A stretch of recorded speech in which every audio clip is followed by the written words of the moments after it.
right. And welcome back, guys, to the Self-Selecting Podcast, episode 22. 22 episodes. Let's go. Yeah, no, we're doing this.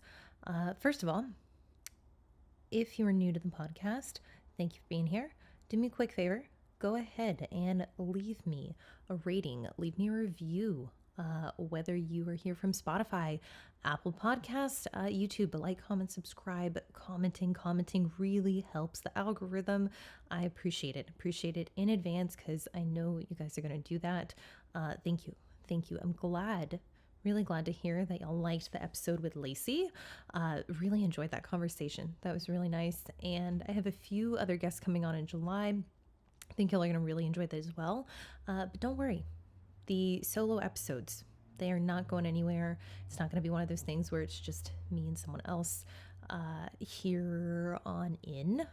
Still going to be doing these solo episodes so that I can talk to you guys one-on-one for the amount of time that I talk to you guys. So thank you for that. Real quick, yes, taking coaching clients, taking consultations doesn't have to be competition related, bodybuilding related. Whether you are looking to just get in better shape, whether you're looking to lose body fat, build muscle, or hey, like maybe you just need help with the PEDs, with the lab work, whatever it is, I can help you with that. So if you're looking for more information on that, links to both of those services can be found in the show notes. Okay. So what are we talking about today? So a topic that's like super top of mind to me. It's something that I experience in my own like day-to-day life, but it's been very prevalent as a coach, obviously in my day-to-day life, but it's been very, very prevalent because it is brought up from clients pretty frequently. And that's why athletes use drugs to compensate in a contest prep. Now, when I scale this back, and if you are not familiar with my competition history, I prepped myself in 2022, and I got like inside out shredded. I got very, very lean. Perhaps I will put a picture up. I don't know. Maybe Emily will do that. Maybe not. It's okay. It doesn't really matter. I was able to get from my starting point, which was like 142, 143, down to 116, 117. So a really significant drop in body weight, very significant drop in body fat without ever going under 1,300 calories, give or take. And at most, doing 60 minutes of cardio 7 days a week. And no, that was not Stairmaster. That was not like HIIT workouts. That was incline walking. And at this time, I don't even think I was doing the 15% incline walking. Like it was pretty still hard, especially at low body fats, but it's very reasonable. Now, I was able to do this without ever using SARMs, Anavar, anabolics outside of TRT, or diuretics. And this was the approach that I took to bring a pro level physique to stage. And yes, I was over conditioned. I mean, I know, I get it. And to be honest, going about this prep, this was a really big surprise, seeing that I was able to do this without taking any, like, I would say unnecessary extremes. Like no one's more surprised about this than I was. This is really going to come down to like my prep before in 21, where I turned pro. I'd used those drugs outside of SARMs. Like I never used SARMs, but I'd used SARMs. I'd used Nolvadex. I had used Anavar. I used diuretics, and I just kind of assumed, I'm like, okay, well, that is what it takes. I mean, that largely was the reason that when I use those drugs, why I felt okay to use them. Because I'm like, well, this is just what it takes. This is what everyone uses. Now, me coming out the gate hot, stating this, I know that some people, they're going to be skeptical, be like, okay, you're saying all the things you did do, but like, what are you not disclosing? I know it's going to cause some skepticism. Now other people would be like, okay, but I've dieted on 1,300 calories and I hit a stall. So like, how did you get down to that very, very low body fat without going lower calorically? Yeah, I know. I know because at the time, it wasn't something that, I don't want to say it didn't make a lot of sense because it did, but I was still very surprised by the ability to do it. I assumed out the gate that it was going to be something I would have to be more aggressive with. But really, why I'm talking about this today, why this is today's episode's topic, is because I hate how this sounds. I do want to inspire some of y'all. I do want to inspire you. And at the very least, just set the record straight that it is possible, that there are ways to go about contest prep that don't involve like having to go sub 1,000 calories, having to do 2 hours of cardio a day. Those of you who are looking to really, I would say, like find a better way to go about prep, that's why we're talking about this today. So the 3 things I'm going to cover today: how getting lean actually works, why the extremes, why they're unnecessary, and why they're actually detracting from the look that you bring to stage, and why this way is better. And I know you're probably thinking like, okay, that doesn't make a lot of sense because there's a lot of people who do it that other way, who do it in the way of taking a lot of extremes, taking a lot of drugs. I know. It will make sense. Okay. So the biggest concern that I see in amongst competitors is really nailing the conditioning. I mean, this is something at all levels, amateur level, but particularly national level competitors, pro level competitors. Many believe that in order to get stage lean, that these extremes, like the 2 hours of cardio a day, the SARMs, the AIs, the anabolics even, are just a part of it. They're just necessary in order to achieve that look. Now, these are the same people that tend to believe that in order to be successful, the key component, the thing that they're missing, are the drugs. Because what else could it be, right? What else could be, like, that's the missing piece, because you're doing everything else. You're doing everything else perfectly, right? You're going to see where I'm going to go with this, but like, the reason that this is so important to me is that a lot of people who claim that they're, no stones left unturned, yet a lot of people fail to nail their conditioning. That is the area that, like, they can be busting their ass and they can truly be doing everything that they feel is like within their power. But somehow the conditioning, that's the part where they miss the mark again and again and again. Or if they nail their conditioning, it's, only in part two, it's only predicated by taking these extremes. Now, you've probably seen other competitors online. You've probably seen people say like, okay, my body just stopped responding. My coach fucked up my peak, or, I was flat. We couldn't fill out fast enough. My body, just the stress, it was too much. So it ruined that final look. And like, you've definitely heard this on like podcasts. You've seen people make Instagram posts about it, and it drives me insane. Because it really, like, it teaches the wrong lesson. And really what it comes down to, at least for me, is that like, people tend to claim that they're blindsided towards the end of prep, that like something happened, something transpires, that, they were on track to come in shape, and then something threw them off that course. But it's like, how can you claim that? How can you claim that like your body stopped responding, like the deficit stopped working, when like at the very beginning of prep, you had all of the information. Like, you knew how long it was going to take to get on stage. You knew how much body fat you had to lose. You had all of that at the very beginning of prep, like day one, and not just day one, day 0, like before prep, like 20 days out from starting the prep, you knew whether or not you were kind of on the upper end where you should be in terms of body fat. You knew, okay, I'm kind of aiming for this show. And sure, there are people who can be like, hey, well, I just decided to jump into this prep. That's a super popular thing to do is I'm just going to start prep and then see where it goes.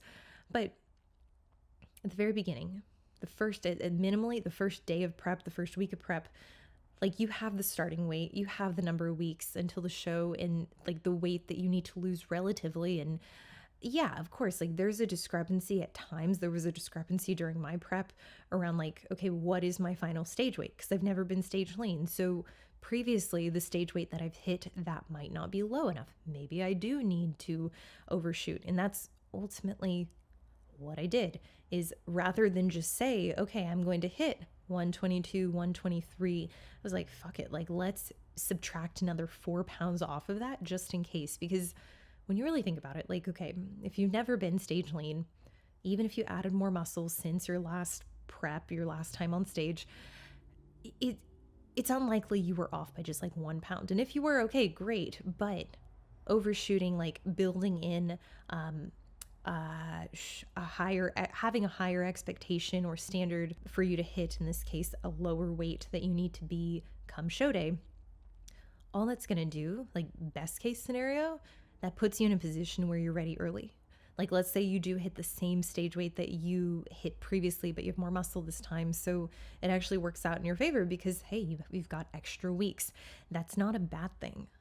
And I know, like I've said this before, is like, you can never go back in time and like lose fat faster. You can never be like, oh man, like looking back at 8 weeks, I should have really pushed when we were contemplating whether or not I was going to be ready in time. You can never do that. All you can do is decide from the beginning that like, hey, I'm going to plan to be even possibly leaner than I need to be, because that's going to ensure that I'm not behind. That's going to ensure that I don't put myself in a position where I've got 2 weeks and an impossible amount of body fat to lose. So when we break this down, I mean, like this starts with going into prep with a plan. And I can guarantee you that if you follow these steps, you will not be blindsided by a stall. You won't end up, 3-4 weeks out, like, 10 pounds. Like that's a lot of weight. Like this is going to really take some digging in order to get to where I need to be. Now, the process that I would take and that I take with all of my clients, whether they're in contest prep or not, if they're in a fat loss phase and they have a target weight that we're aiming for, what I like to do is find the difference in pounds that you need to wash off in order to be truly stage lean. And like I said, if you don't know what stage lean is, and historically, if you've not been able to meet that mark, if you've been shy of it and you've been like, I wasn't close, like it may have been like 5-ish pounds. Okay, overshoot. If you don't have that hard number estimate, and I would go 3 to 5 pounds under, even conservatively. Now, losing 1 to 1.5 pounds a week, if the number of weeks you need to get stage lean, including a diet break, including being ready, let's say like 1 to 2 weeks out, because frankly, like the amount of clients that I've still like set, like the time, the date, I guess, that we're aiming for them to be stage ready, I set it at 2 weeks out. But the amount of times that's just not panned out, that they've gotten to that 2 week out mark and we're like still 1 pound shy of where they need to be, it happens more often than not. Very few people get ready early. Even if you're doing things perfectly, even if you're like systematically like looking at the rate of change and you're on track, things happen. And the number of weeks you need, if that number, including the diet break, including, being ready with a little bit of buffer, if that's more than 25, honestly, I think you're kind of setting yourself up for less than ideal prep. I think you're putting yourself in a position where if it's going to take you 25, 26, 30 weeks of true, like essentially dieting, not like once you're stage ready, then doing multiple shows after. If that number is more than 25, it's going to put you in a position where likely fatigue is going to be so high towards the end that you're more than likely going to run into issues with adherence. Now, what we just did, like this is how you build out your timeline. If you need to consistently lose 1 pound a week, this is a 500 calorie deficit. This is feasible for most people. Like, I mean, yes, like individuals who are a little more petite, this might mean that like you do have to get into that like 900,000 calorie range, maybe towards the end, but this is feasible. Now, The issue that I see, that I think a lot of people, at least from what I hear from like other coaches and coaching like protocols, is that people will start prep and they will immediately put themselves into these excessive deficits. And if you're familiar with my content, then you know, like, I am a fan of starting that first month, starting it really strong and taking advantage of being at a higher body fat percentage, because thereby fat loss is going to be easiest. However, when we're talking about sustaining that deficit, if you need to sustain a 2-pound drop a week, I mean, like, for 16 weeks, that's going to be really tight. And realistically, I think that's going to be too much to ask for a lot of people, metabolically, but then also just psychologically from an adherence standpoint, because we're talking about an 1,000-calorie deficit a day for, 16 weeks, 4 months. Okay, we're talking like you got 25 weeks of that, assuming you don't have a single week that you're going to fall short. I mean, like, that, more than likely, it will be problematic. I don't ever go into prep expecting perfect conditions. I would love for that to happen, and I would love to be able to do that, myself, but it's never happened. Even like being in a very, a supportive environment, even being in an environment where I didn't have a lot of travel obligations, where I didn't get sick, things just happen. Hardly ever is someone's true rate of change consistent to the pound that you can guarantee over the course of 3 to 4 months you're going to be able to predict that same rate of change and consistently produce that. Now, what's frustrating is that it's very easy to avoid getting into these positions where conditions are like you're banking on conditions being perfect. Going in and only giving yourself just the amount of time, I mean, like, you're honestly setting yourself up to need to take extremes towards the tail end, which ultimately that is the worst time to really begin to dig. If you're going to dig, if you're going to be hyper aggressive for a short sprint of a prep, honestly, I think the best time to do that is at the beginning when body fat is high. Fatigue is going to be the lowest at the beginning of prep. Dietary fatigue, meaning adherence, is going to be the highest at the beginning of prep. Like, what we're talking about, it's basic math. Like, you're taking that starting number, finding the difference between where you need to be at the end, dividing that over however many weeks you have, and also respecting that, like, that rate of change, it really shouldn't go above like 1.5% per week. So yeah, if you're a denser athlete, if you're a heavier athlete, if you're taller, maybe a 1.5% rate of change is unreasonable just given your total body weight. If you're 160 pounds to start with, 1.6 pounds, like that might be the most that you can really get away with before adherence begins to get a little spotty. Now, we're talking about very simple math. And this is something that, like, I do think that, yes, it largely falls on the coach to design this kind of plan to begin with. But, like, the fact of the matter is a lot of coaches aren't doing this. And this episode isn't like a shot at other coaches. It's more of an awareness, I guess a campaign towards an awareness that, like, hey, if you want to bring your athletes in better, or if you, the athlete listening, if you want to ensure that you're not stressed unnecessarily at the tail end of prep because you don't think you're going to be ready, then this is a conversation you need to have with your coach at the very beginning. And it's not to say like they need to fucking follow my timeline or follow these exact parameters, but at least getting familiar with, like, okay, what do they expect in terms of a rate of loss per week? What is good? What is not good? What is the lowest rate of change that is acceptable before we're going to make an adjustment to the deficit? So I know for me, like in 2022, I started prep, and that first week, I set my calories. My average was 1520. My cardio is 30 minutes a week, 7 days a week. So 210 minutes for the weekly total. Now with that was something I was like, I don't know what kind of rate of change I can base it off of, like a formula, but at the same time, in actuality, it wasn't enough. Like I was short of 0.8%. And granted, that week, it was the week of my period. So, I mean, there was like fluctuations in scale weight that I was then able to see like, oh, this is going to happen every month, every 4 to 5 weeks. I'm going to see something that resembles more of like an artificial inflated weight, even though it's still going down. It's not going to go down as seamlessly as it is those other 3 to 4 weeks of the month. Because of that, because I wasn't certain if it was an artificial inflation, I took that as, okay, well, this is week 1.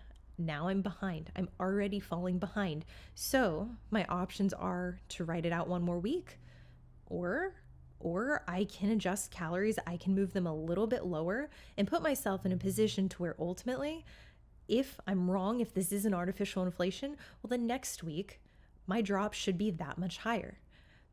That was the decision making for me when I started that prep in 22. And granted, like, yes, I had John as my second eye, but I mean, like, you know, he'll tell you, like, the first 2 months, like, I mean, literally, I was really just coasting. I was like, yep, this is what I'm going to do. I've got it. It's not like we were checking in once a week. I was just like, this is what I'm doing. Like, I'll touch base with you once I get to the point where things get a little rocky.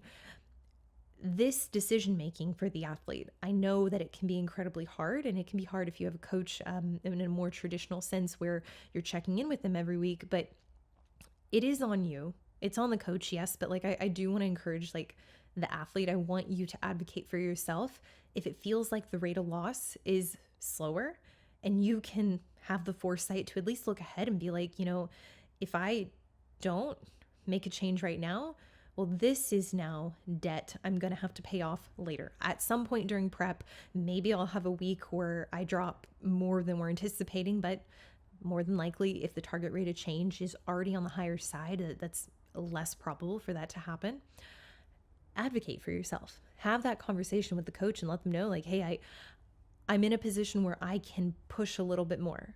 I'm not saying that like I don't trust your strategy, but I want to make sure that according to this plan, that I'm not in a position where 8 weeks from now I'm 3, 4, 5 pounds behind where I need to be respective to the show date. Now, I think something that is really important to understand is that the more extreme the methods that you take to get in contest prep shape, this is going to directly correlate with the likelihood that you're going to have hormonal debt to resolve post-show.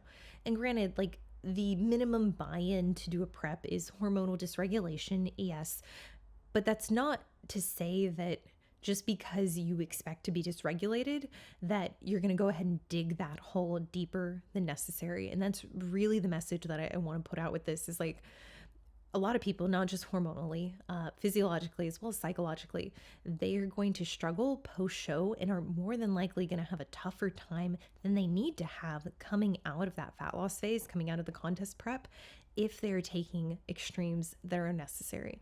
Now, yeah, at the end of prep, okay, you see you're falling behind, you catch it early enough, and maybe you put yourself in a position where it's like a week of digging a little hard, but the idea being, don't go into your contest prep with the expectation that you should be in these 1,000, 1,200, 1,500 calorie deficits a day for the entire duration. Like that's just not sound. There's absolutely a better way to do it, and it's not as stressful nearly as people think. Now, the biggest issue that I see relative to someone not having a sound strategy, a good plan, a good timeline going into your show is that ultimately this then leads to potentially relying on PEDs to compensate for that plan. I can tell you right now, like the thing that made the biggest difference for me was having that timeline from the get-go and adhering to it. And if you are someone who's risk averse, if you're someone who does not want to rely on PEDs heavily, if you would like to keep PED use to a minimum, I would say if you never want to use PEDs to compensate for a bad program, this starts with understanding what drugs can do and what they can't do. Now, when you talk to other athletes, other coaches, you have likely heard from people, with this drug, Anavar, this is going to harden you up. Anavar, it's going to help you lose the last bit of stubborn body fat. Oh, Anavar is safe for women. Everyone uses it. Now, the issue I see with this is like, how can we claim that we're missing the right drug if we don't understand what the drug actually does, if we don't understand it mechanistically? In order to know if the drug is the right drug, to know if it has a place, if it's indicated. We have to know what problem we're trying to solve for. Now, I can tell you it's always one of two things. Like it's always these two things 100% of the time, whether you're in contest prep, whether you're not, every time we're either trying to solve for the problem of losing more fat or building more muscle. Now, most of us are trying to achieve these things at a faster rate. So either you want to have the same degree of gross change. So if it's 20 pounds, you're wanting to still lose 20 pounds, but you want to lose it over a shorter duration. Maybe if it's taken you 6 months to lose 20 pounds at a very slow, methodical, weekly change, maybe you want to lose that over the course of 15, 20 weeks. Or maybe you need to lose more body fat. Maybe you weren't in shape. You're going to prep the same duration of time, but you know that, hey, the last prep, I lost 15 pounds. That wasn't enough because I lost it, got on stage and was told I'm not lean enough. Okay, so maybe you need to lose more weight over that same duration. When we look at these two problems, consider what the drugs can do and what they can't do. Where do the drugs actually help us? So when you really think about it, okay, there are two umbrellas of drugs. You've got our anabolics, you've got our non-anabolics. Now, the anabolics, the AAS, these are the ones that come with the potential risk of virilization. These are the ones that have both anabolic and androgenic effects. For Anavar, we take this for example, it's a synthetic analog of test. It binds to the androgen receptor. It increases anabolism, muscle growth. So yes, we want that in the case of someone who needs more muscle. However, why people are using it in prep? Yes, it does have pathways that it works on relative to fat loss, but why people are using it in prep is to, per se, create a harder look. Largely, it's being used to offset catabolism, to offset muscle loss. There are two problems with this. So complete dissociation of anabolic and androgenic effects, that is not been achieved. That's not something that we can guarantee, meaning that Anavar, even though it has less of an androgenic potential, it's not devoid of the risk of virilization, meaning the masculinizing side effects, the voice deepening, the clitoral growth, the acne, the hair loss, the hair growth. It's not buffet style where you can just decide, okay, I want the anabolic effects, but I don't want the androgenic effects. And this concept, understanding, it needs to be applied to both contest prep and off season and your growth phase. Now, the second problem with this is that it isn't very useful in contest prep for the risk-averse female. It's not to say that other divisions are not using it, that other females in, wellness, figure, physique, yes, it's being used, but for the individual who's I don't want any signs of virilization. I don't want anything to change. I want to use anabolics. I want to use PEDs, but I don't want to use them at the cost where I'm accepting virilization aside from whatever potential wanted benefits that I get. Now, Anavar, blanketly, I know I was that person who thought for the longest time, oh, Anavar's a fat burner. It'll bring that harder, that drier look. The thing that Anavar is really good at is building muscle. What does it mean to be risk averse? Okay, it means that you want to stay a woman. It means that you don't want those androgenic effects. So you want little to no, preferably zero androgenic effects, which means using Anavar or really any anabolic when you're able to take full advantage of what it's best at, i.e. building muscle. So walking this back, when are you able to do this? When is the best time for you to build muscle? When is the time that you're most likely going to build muscle, that you're going to have the easiest time? This is going to be when your hormones are happy, when your hormones are balanced. And I don't say hormones as this umbrella statement. You want to have your sex hormones in a place that can support muscle building, meaning you want to have testosterone not suppressed. You want to have estradiol, progesterone not suppressed. You want to be in a position where you're well fed, where you're well rested, where you can make significant improvements in training performance when you're able to manage fatigue. Now, in contrast, when are you not able to do this? States of low energy availability, contest prep. That is the time when Your hormones are not happy. They're not balanced. They're dysregulated as expected. It's not to say that you're doing anything wrong. It's just being in a state of low energy availability will have suppressive effects on all of your hormones. Now, when you're starved, when you're underfed, this is going to drive up hunger signaling. This is going to make it that much harder for you to train. This is going to lead to likely decreases in training performance. Even if that's not a direct correlation to load being used, the fact is you're not going to be able to make significant progressions in training. When you're under recovered, when fatigue is high, you're not in a great position to build muscle. It's not the best time. Arguably, it's the worst time. So when you consider, okay, when is the best time to use any kind of anabolic? It's going to be outside of contest prep. It's going to be in a state where you're able to capitalize on what it can do mechanistically, meaning to build muscle. Now, if we're not clear on what these drugs do, we don't know if we're using them correctly. So here is my decision tree. Here's the framework that I follow. Do you need to lose fat or build muscle? That needs to be established from the beginning. So in a contest prep, our goal is to lose fat. Sure. If you are completely untrained and you've never lifted a weight in your life, maybe you start contest prep alongside weightlifting and you do build. Okay. In plain speak, does the drug in question help you create a deficit? Now, Anavar, yes, it works on pathways that are related to fat loss. There are people who will toit that around and say, okay, well, that's why it's good in a contest prep. The reality is the exposure to an anabolic puts you at risk for virilization. And it's not to say there isn't use case to have the anabolic in place for some athletes. Certain athletes, you can certainly make a justification that, hey, based on their career path, based on their risk tolerance, based on the risk they're willing to accept, maybe it makes sense to have this in for a very short duration. But the reality is we have a handful of non-androgenic PEDs that can do this, that can create that deficit.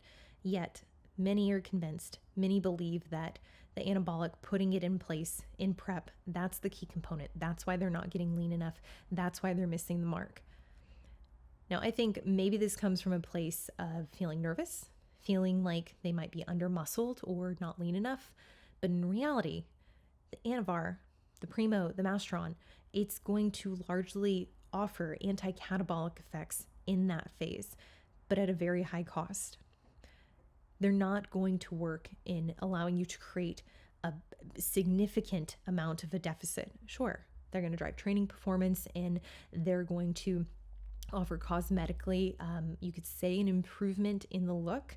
This is going to be very short-lived. And once it's pulled from the protocol, you're going to see that weight follow suit. So recently I had a client come to me on her intake form. She said that she was disappointed because she didn't peak well. She wasn't able to get all of the carbs in and her health did suffer, specific to, okay, her hormones were downregulated. She had triple zeros on her test, estrogen, progesterone. And I spoke with her, on our call, we go through, okay, I was like, why do you think that happened? Why do you think you didn't peak well? And, just walk me through what was the reasoning behind the look come show day, not being what you were hoping for. And she attributed it to drugs were being used inappropriately. They didn't need to be taken at such high doses, but she also asserted that she felt like there were other drugs she needed to take. So on our consultation, we talked about, okay, what drugs do you feel like maybe had a better place in your prep? And I walked through, I'm like, okay, what were you taking majority of the prep? What do you feel like was maybe missing? Now, she walked me through, she's like, I had a high degree of clen in place. I had EQ, I had T4, T3, but I didn't have Anavar. I feel like that would have allowed me to bring a look that was fuller and ultimately more muscled, and I would have placed better accordingly. Now, the reality is, with someone who needs to bring a fuller look, sure, you can put an anabolic in place, and in a very acute sense, you can certainly bring objectively a fuller look to stage. Yet, depending on that athlete's trajectory, if the athlete is, let's say, at a national level and they're very close to getting their pro card, and let's say they are in a position where they want to do the national show, if they turn pro, they want to then compete at the pro level and then, potentially go on to do multiple pro shows. The consideration I would make is, how long do you plan to have that anabolic in place?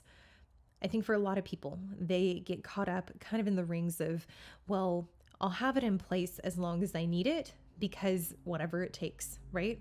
I'll just put it in place, and then whenever I'm done with my season, I'll pull it out, and the next prep, I'll be smarter about it. I'll be more strategic. Now, the issue is, when she laid out her season for me, she was going to be competing, and when she wanted to put Anavar in place, it would have been 4 weeks prior to her getting on stage. So, okay, maybe there's a justification there. But ultimately, where she's based out of, she wouldn't be able to compete for another 12 weeks. So she wanted to essentially put the Anavar in place, do her best to build post-show with the Anavar, and then continue to have it through that next show. That would be a total of 16 weeks. At the dose that she was saying that she wanted to put it in place, 10 milligrams, to me, that's a very, very excessive use of the anabolic in a time period that, sure, it could be indicated for a different athlete. But in her case, looking at her physique, I'm like, you are under-muscled. If you have high aspirations to be a professional, this is going to be something that eventually you do have to cross this bridge and build the amount of muscle that you need to be able to be active, to be able to be competitive with women who've been competing 5, 10 years longer than she has. So I walk her through my thought process. I'm like, sure, if it comes down to it, because at this point now we're working together, I'm like, we could certainly consider towards the end of your prep, if it's just a small difference, if it makes sense to put it in place to increase that look that you're bringing to stage, perhaps, but having it in place for an extended duration post-show with the hopes to build. You're not in a great place to build at that point. You might be in a better place as opposed to during contest prep, but looking at her lab work, seeing that all of her sex hormones were downregulated is like, okay, you're going to have this in place. You don't have any kind of supportive therapy like a TRT or even like a DHEA and boron. So you're at a disadvantage to build. You're not in a position where, even from a training performance standpoint, you're going to see significant improvements. Yet, with that show 12 weeks away, continuing to have that in place, that's nearly double the amount of time that I would want someone to be on a cycle, even in their off season. Typically, for most people, for their first exposure, which it wasn't her first exposure, but it was a point that I would say is still early on in her career, given that she aspired to be a professional. This was one of those things I'm like, you really have to consider how many cycles you're actually going to go through in your total professional career. If you want to be a pro and you plan to compete and aspire to be on the Olympia stage, well, it could be something that down the road you find you're going to need, or you are going to end up using Anavar or another anabolic multiple times down the road. And if that's the case, why not save that opportunity? Why not save that punch card and use the anabolic when you can actually capitalize on it? You can actually capitalize on what it's going to help you do. Now, walking her through this framework and helping her see that, okay, I'm not just looking at this next show ahead of you. I'm looking at all of the seasons that you have after this show and the potential and the likelihood that you're going to want to use anabolics later in your career. If that's the case, we should start with one, a much lower dose, but we should also use it in a way that's supportive of her building a physique and building the muscle that she's going to need eventually either way. So what this turned into is the next series of questions that she wanted to go through was, okay, so if I don't do this show in 12 weeks, I'd like to do it, but I understand the thought process with needing to have more muscle regardless. Wouldn't it make sense to just put the Anavar in place immediately after the show? Now, looking at her lab work, I was able to kind of show her how, based on her athletic history, based on her previous experience in between competition seasons, she isn't the most resilient, and ovulation was something that she struggled to maintain whether or not she was in season or not. So this is an area that I recommended, and I was like, I think it could take a good amount of time, but I think it's definitely worth the efforts to try to regain ovulation in between seasons if you do plan to compete, if you want to get the most out of that growth phase. Now, this isn't going to be something that a lot of people are excited to do, because essentially it's saying, hey, we need to drop off fatigue, which fatigue is any kind of stimulus that is causing stressors to the body, causing stressors to the HPA axis. So a prep, yes, we expect those adaptations to occur. We expect people to have trouble in all aspects physiologically, with sleep, with recovery, with hunger.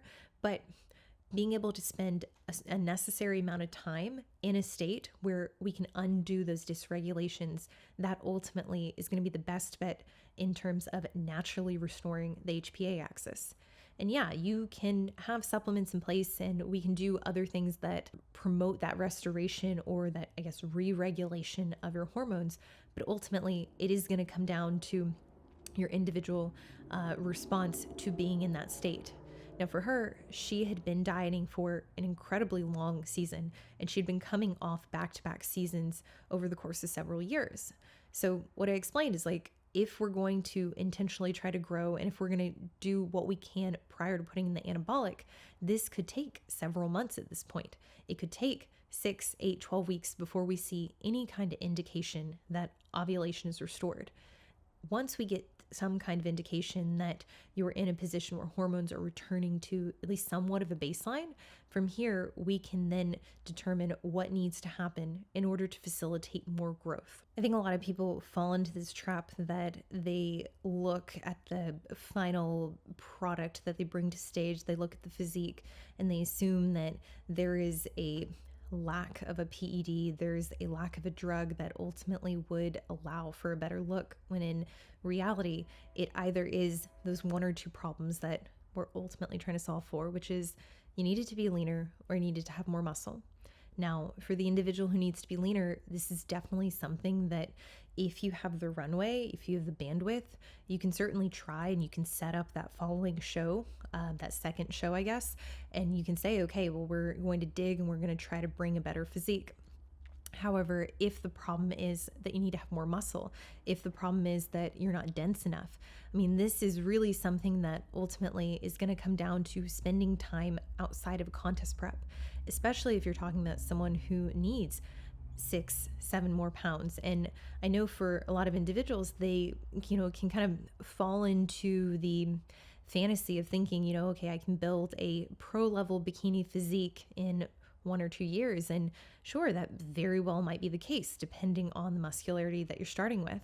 But for a lot of individuals who are under muscled, and I recommend, looking at these top athletes and really getting an idea of the density that they have, most people are going to need several sessions, several seasons of intentionally growing and putting on size in order to be able to create the shape that is the current standard of bikini. Now, national level versus pro level, there is a pretty significant gap, yes, but there are a lot of individuals at the national level who find themselves very easily going from winning their pro card and then competing at their pro debut within a month or two.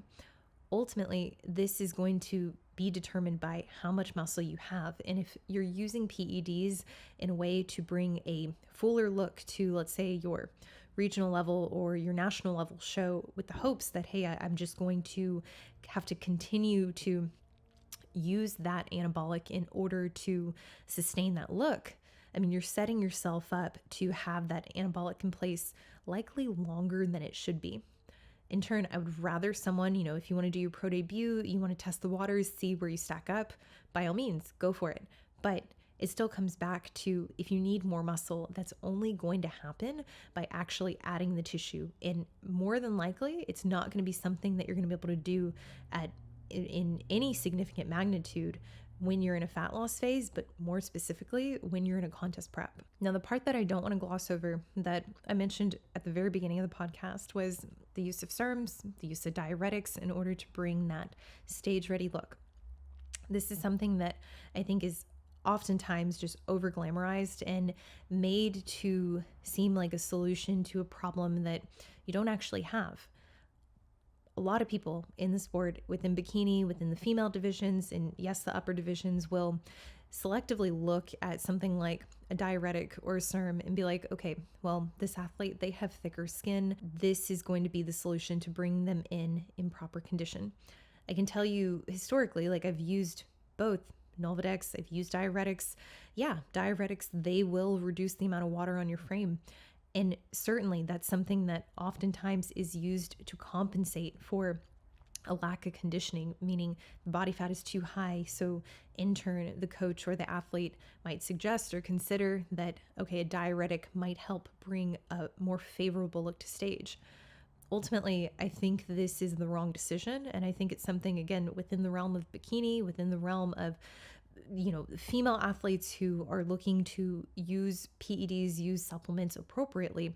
I think this is going to be something that ultimately makes your peak that much harder, because now you're throwing in something at the very end of prep, typically the day before, the day of, that you have no control over the actual effect that it's going to create.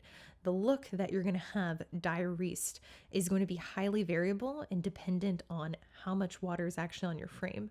And as much as coaches want to say, like, this is a tried and true method, this is something that all my athletes do, and it always results in this, very standardized outcome.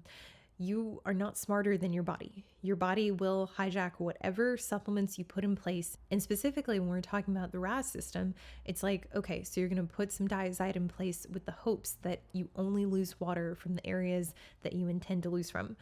It's not really how it works. And frankly, this can be a very risky play, especially at the end of contest prep, especially if you've never used diuretics before. If you're just tossing it in hoping that it does everything that you're hoping it'll do, more than likely, more often than not, I've seen this result in athletes looking worse than they did prior to the use of that. Now, the concept around SARMs, like SARMs being included in order to thin the skin, in order to help shed that last bit of body fat. The reality is that a lot of people within the sport of bodybuilding, a lot of females, their estrogen is already going to be so low in this state of low energy availability that putting a SERM in place, you're going to reduce the estrogen and the activity at the receptor site, but it's not actually going to put you in a position where you're in a further deficit.